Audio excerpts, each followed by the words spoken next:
Right? December is all about indulgence, and then we get to January and we tighten the belt. There are a ton of diets out there, so how do you know which are just fads and which are for real?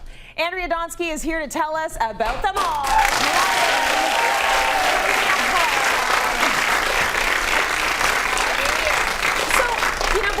Get to the actual diets. There's so many, fad diets out there, and you see them and you think, could this work? Does this work? How does this work?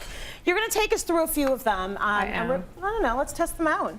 All right, well, we call them the crazy diets or crazy diets. So about 50% of us will go on a diet at some point this year. Oh, for sure. 50%. So whether or not that diet is successful really comes down to how we perceive it. Okay. So if we perceive it as a deprivation diet, chances are we're not going to succeed, right? Because we're depriving ourselves. But if we look at it as a lifestyle change, then we're more likely to succeed. So my whole motto is education, not deprivation. Right, absolutely. So these are about deprivation. So let's start over here. Let's start with the stuff that's never going to work. Don't want to, exactly. So the first one is the vision diet. I want to eat that. Okay, so this is the vision diet. Okay. And the premise behind the vision diet is that when we look at food, if it looks good, we think it's going to taste good too. Yeah. And certain colors look better than others, more appetizing. So for example, red and yellow are more appetizing than blue. Blue is not appetizing. That's true.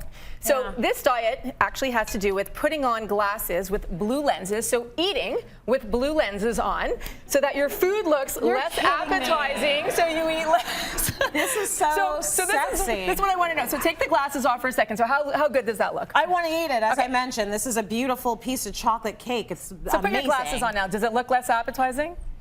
I still want to eat it. Exactly, right? So there is no science behind it, so it really doesn't work. We do have one that looks a little bit different. So take a look at this steak, and looks good. That's how you'd get it in a restaurant. And then you see it sort of with that blue tinge, and it almost looks like it wasn't cooked, Like it doesn't look like the vegetables are appetizing. The meat looks like it wasn't cooked. I suppose that might work for some people. That is not going to stop me from getting into that cake. Exactly, it's me not. neither. Okay, so let's move along to another one. All right, so the next one is the cookie diet. Okay. So how does this work? Oh, no, it sounds good, right? So the cookie diet is basically based on the fact that you eat 4 to 6 cookies a day. So you replace breakfast and lunch with cookies. Okay. And then you eat a healthy dinner.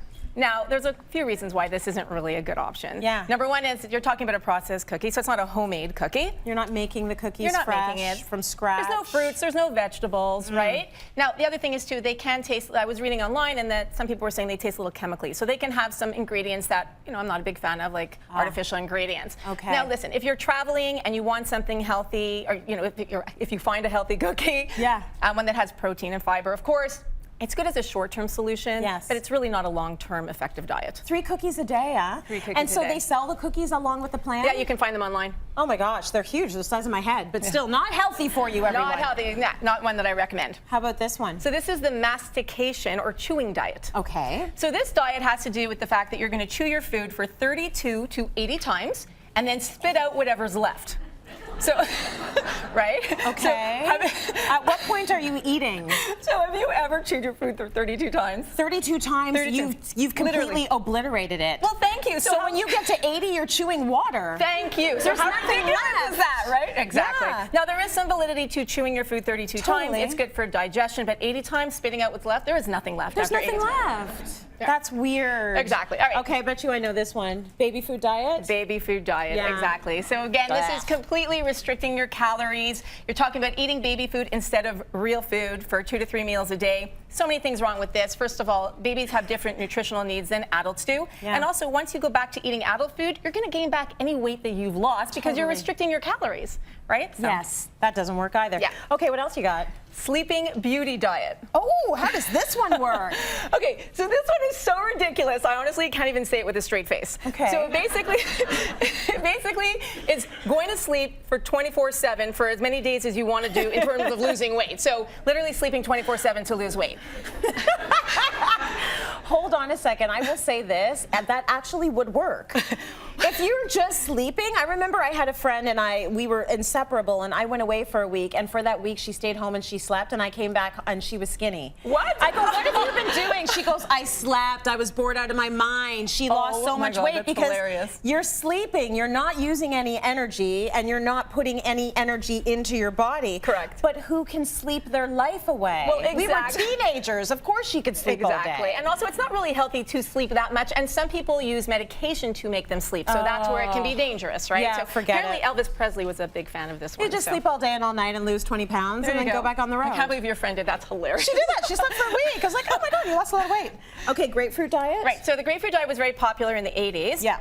Back then, what you were doing is you were eating a half a grapefruit or drinking 4 ounces of grapefruit juice before and with every meal. Now, in the 80s, you were severely restricting your calories, so it was very, obviously limited. Now, there's a newer grapefruit diet nowadays where you're eating a half a grapefruit or drinking grapefruit juice, again, before or with a meal, but you're eating whole foods. So it's not as bad. So the original one was a little crazy. Yeah. Nowadays, there is some proof that, well, people think that there's an enzyme in grapefruit that helps to burn fat. Yeah. What research does show is that that grapefruit actually helps to balance lower insulin levels, so it helps to balance blood sugar levels. So it is great for you. Anything that you're actually using a lot of, to me, like moderation, right? That's the right. thing, right? Moderation and everything. I'm almost like terrified to know what this is. So why are there staples on a plate? This is the ear stapling diet. Ew. I kid you not. So again, this sounds crazy, but there is a little bit of validity to this too. So the ear stapling diet means that you have to surgically insert staples into the cartilage of your ear in the area that controls appetite. Okay. So the reason why this is,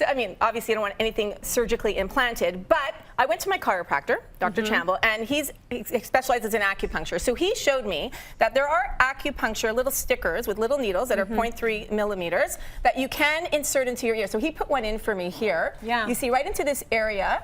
There is a sticker right there. I don't know if we can see that, but she actually has one in her ear right now. Does that hurt at all, Andrea? It doesn't hurt at all. Okay. And what he told me that you do is you literally stimulate it before you eat, and then that should help to suppress your appetite.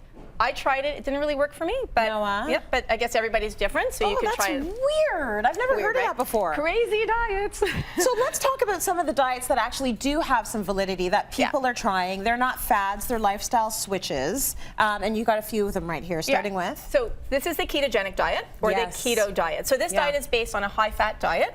So it's about 75% fat, 20% protein, and 5% carbohydrates. Okay. So when you're severely restricting your carbohydrates, you put your body into a state called ketosis. And when you're in ketosis, you're basically burning fat for energy and you're not storing it on your hips.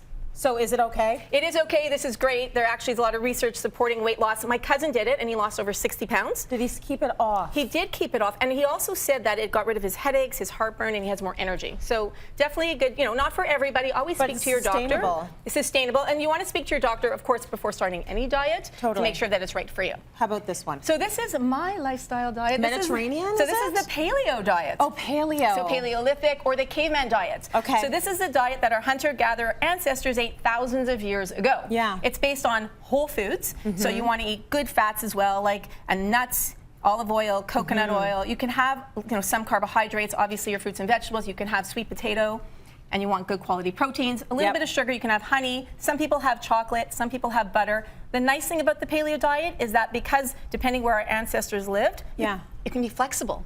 So you don't have to be so rigid with it. The things that you have to be rigid with is obviously you're not eating any dairy, you're not eating any grains, and you're not eating any legumes. No grains at all? The key. No because grains. What, grains didn't exist when you were a cave woman? Apparently so. Okay, so I like that cave woman, exactly. A cave woman. So only the things that existed back then. Way back then. Yep. So nothing you're refined. avoiding starch, exactly. Yeah, nothing refined. Nothing refined. Processed, no refined, exactly. Okay. Whole foods. All right. What's this one? So this is the flexitarian diet. All right. So the flexitarian diet is primarily a plant-based diet with a little bit of animal protein. So the flexitarian diet is actually a combination between flexible and vegetarian. So you want to focus on those whole foods and those plant-based foods. A lot of people are doing that these days, right? Yes, absolutely, especially plant-based. And this one? All right, so this is the FODMAP diet. Yes. So have you heard of the FODMAP diet? I have, and I cannot remember what it stands for because it stands for a whole bunch of different things. Right, so there's an acronym. So FODMAP stands for fermentable oligosaccharides, disaccharides, monosaccharides, and polyols, which is why you can't remember. That's why I couldn't remember I that. can't either, exactly. So